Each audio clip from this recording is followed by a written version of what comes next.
जय सीताराम दोस्तों अभी मैं तपोभूमि चित्रकूट टाठी घाट के बीहड़ जंगलों में हूं और दर्शन कराने वाला हूं एक बाल बैरागी संत के। चारों तरफ से हरे भरे और बीहड़ घनघोर जंगलों के दृश्य देखेंगे। और इस तरह के जंगलों के अंदर ये साधारण सी कुटिया इधर दिख रही है, एक ये इधर सामने पेड़ों के नीचे घास फूस वाली कुटिया है और महाराज जी यहीं पर रहकर भजन साधना करते हैं। जिधर भी आपकी दृष्टि जाएगी जंगल ही जंगल देखने को मिलेगा।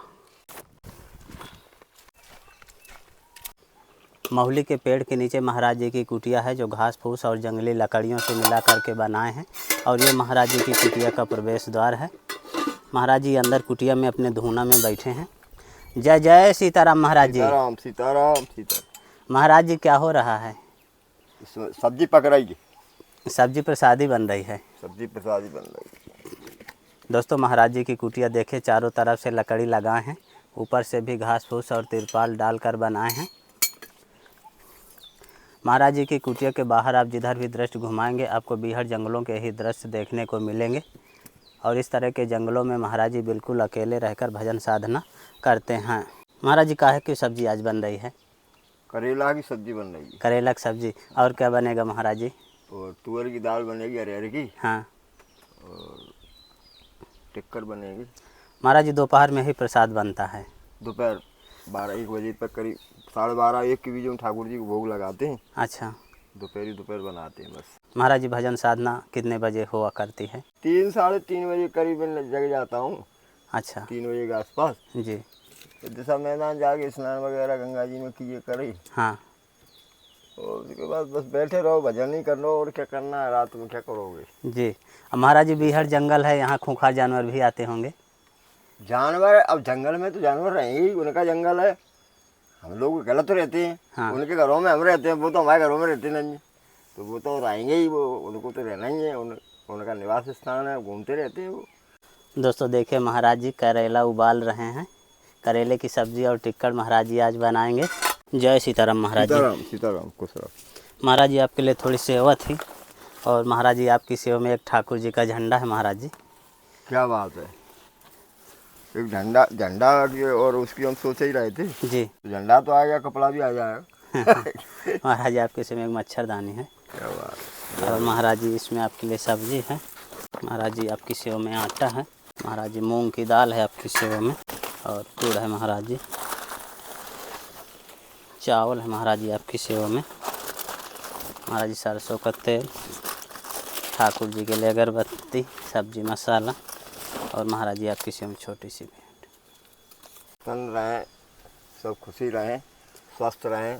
माता जी के नवरात्र प्रारंभ होने वाले हैं 19 तारीख से। जी। सबको बहुत बहुत बधाई। और सब लोग माँ का स्वागत की तैयारी करें, अपने 9 दिन माता जी का याद करें जो सबकी माँ है। हर व्यापक सर्वत्र समाना, प्रेम से प्रकट होए में जाना। वो तो तत्क्षण जहाँ चाहोगे वहीं प्रकट है वो।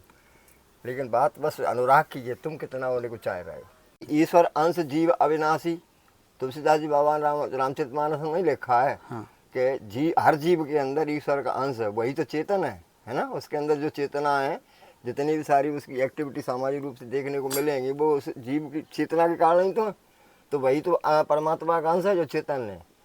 तो परमात्मा का अंश तो अब बस वही बात आप पहले कह रहे हैं कि माया की बस भूल बैठे हैं। मैं और मेरा, ते और तेरा, सब जानते हैं कि हम माया के फेरे में पड़े, फिर भी बस वही है। एक तो बाबा थे, बाबा हम जैसे, तो ऐसी कुटिया बना के जंगलों में रहा करते थे। तो उनने देखा जी बैलिया आता है शिकारी और दाने डाल देता है और वो जाल लगा देता है, और ये आते हैं कबूतर वगैरह पक्षी, उसमें फंस जाते हैं तोता दाने के चक्कर में। तो उसने कहा तोते को साले को एक को अपने पास रखो। तो तोते को पढ़ाया उसने बचपन से कि बैलिया आएगा, दाना डालेगा, जाल लगाएगा, हमें दाने के लालच में नहीं जाना, यानी फंस जाएंगे। इतना और रटा दिया। जब वो बड़ा हो गया ऐसे ही रटा करे, सुबह शाम। बाबा ने सोचा अब जो है सब इसको छोड़ दो, तो तोतों के साथ में रहेगा, सबको ऐसे ही बोलेगा तो सब तोते अलर्ट हो जाएंगे, सब सीख जाएंगे, फिर बैलिया चक्कर में नहीं फंसेंगे। एक दिन बाबा निकले जैसे अपन जाए सड़क की तरफ, तो तमाम तोते इधर उधर बैठे और सब यही चिल्ला रहे, बैलिया आएगा, दाना डालेगा, जाल लगाएगा, हमको उसमें नहीं फंसना है दाने। अब उन्हें की कोई बात नहीं, अब ये बैरिया नहीं पकड़ पाएगा, ये सब जाने गए। एक दिन क्या देखते हैं बाबा जी कि तोते 10-20-25 तोते जाल के अंदर ही फंसे, और सबके सब तोते यही चिल्ला रहे हैं कि बैरिया आएगा दाना डालेगा, जाल में नहीं फंसना। तो फंसे भी ये और चिल्ला भी वही रहे। जी तो समाज का हाल ये है। सब जानते हैं कि माया के बसीभूत हम लोग ठाकुर जी को भूल चुके हैं, और इस संसार के अंदर ऐसा कोई रिश्ता नहीं है जो आपसे प्रेम करे, केवल ठाकुर जी ही आपसे प्रेम किया करते हैं। और माया के जो भिन्न भिन्न रूप में, कहीं पुत्र है, कहीं पुत्री है, कहीं पत्नी है, कहीं बाप है, कहीं भाई है, ये माया के भिन्न भिन्न रूप हैं। जी जी तो इनके चक्कर में फंस के असली उद्देश्य आदमी भटक जाता है, इसलिए परेशान है। ठाकुर जी तो कहीं नहीं गए, ठाकुर जी तो 24 घंटा साथ ही हैं। हाँ ये गृहस्थी में फंसे हो कोई बात नहीं, इसीलिए शास्त्रों ने ये कहा है कि चौथे पन्न पर जाइए कानन। भाई 60 वर्ष की उम्र तक आप अपना घर गृहस्थी का कारोबार निपटा लो, उसके बाद तो भजन करो। ये नहीं कह दिया तुमसे कि तुम शादी मत करना, तुम 6 वर्ष जरा से बालक से ही तुम बाबा हो जाना, मत हो भैया, खूब रहो तुम, लेकिन कुछ समय तो दो। 60 साल जब घर परिवार के लिए दे रखते हो, तो बाद में के 10-20 साल जो बचे हो ठाकुर जी के लिए नहीं दे सकते। जी ये बेईमानी करोगे तो फिर दंड तो मिलेगा। जी। करेला उबालने के बाद महाराज जी अब दाल पकाएंगे अरहर की। दोस्तों महाराज जी की दाल प्रसादी सिद्ध हो रही है। महाराज जी टमाटर डाल दिए, थोड़ा अदरक डाल रहे हैं। कलयुग केवल नाम आधारा, रामचरितमानस में बाबा तुलसीदास जी ने लिखा है ना स्पष्ट करके, कलयुग केवल नाम आधारा, सुमिर सुमिर नर उतर पारा। कलयुग में सिर्फ नाम का ही प्रभाव, क्यों? क्योंकि जिस रीति और नीति से यज्ञ होना चाहिए, कथा पुराण होना चाहिए, आयोजन होना चाहिए, उस रीति और नीति से उस युग में होंगे नहीं। ना तो वैसे अनुष्ठान कर पाओगे, ना साधनों की शुद्धता है, ना वातावरण की शुद्धता है। जनक बंध सुतदारा, तन धन भवन सुहृद परिवारा, इन पर ममता ताग बटोरी, मम पद मनह बांध बर डोरी, हर्ष शोक नहीं भय मन माही, समदर्शी इच्छा कछु नाही, सो नर मम उर बसय कैसे, लोभी हृदय बसय धन जैसे। तो जननी माने माँ, जनक माने पिता, बंधु माने भाई, जननी जनक बंधु सुत माने पुत्र, दारा माने पत्नी।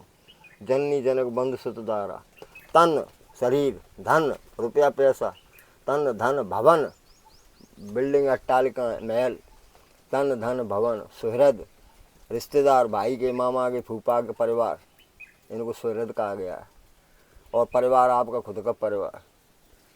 जननी जनक बंधु सुत दारा, तन धन भवन सुहृद परिवारा, इन पर ममता ताग बटोरी। इनसे जो तुम्हारा लगाव है, इनसे जो प्रीति करते हो, उसको बटोरी को खूंटी पे टांग दो।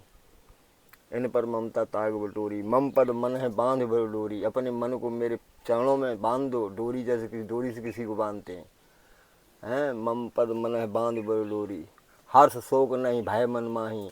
मन में न किसी प्रकार का हर्ष है, न शोक है, न डर है। समदर्शी इच्छा कुछ नाही, समान दृष्टि है सब, सिया राम है सब जग जानी, करो प्रणाम जोड़ जोग पानी। कोई इच्छा नहीं है।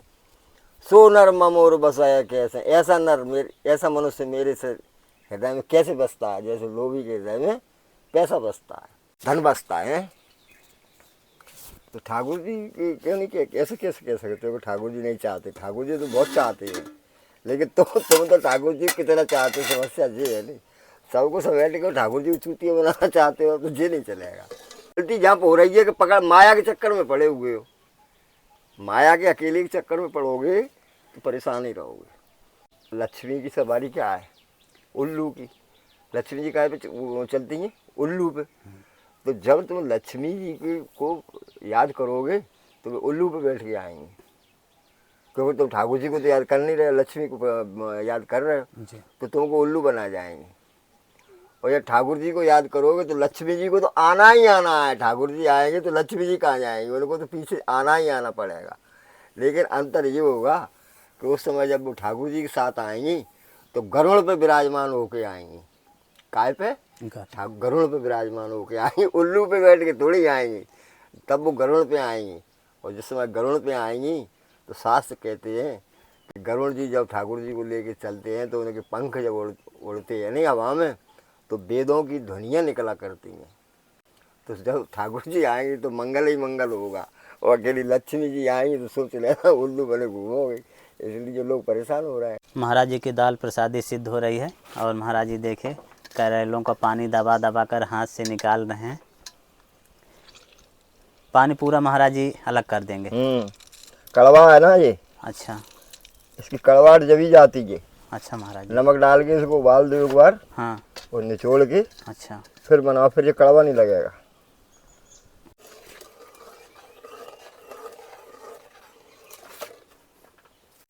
महाराज जी की दाल प्रसादी सिद्ध हो गई।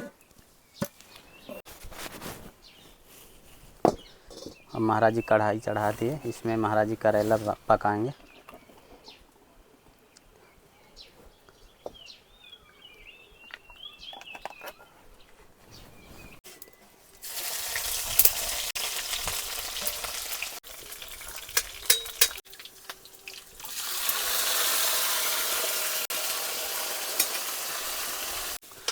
महाराज जी की सब्जी प्रसादी पकने लगी करेले की। ये रही दोस्तों महाराज जी की सब्जी प्रसादी। दोस्तों महाराज जी तड़का लगाने के लिए जा रहे हैं और देखिए मिट्टी की कटोरी है, इसमें जीरा डाल दिए हैं, तेल डाल दिए हैं और इसको गरम कर रहे हैं। सब्जी सिद्ध हो गई महाराज जी। सब्जी बन चुकी है। अब महाराज जी की सब्जी प्रसादी सिद्ध हो गई। महाराज जी के राम रोट टिक्कड़ बनने लगे और देखिए किस तरह से महाराज जी पो कर हाथों से बनाते हैं।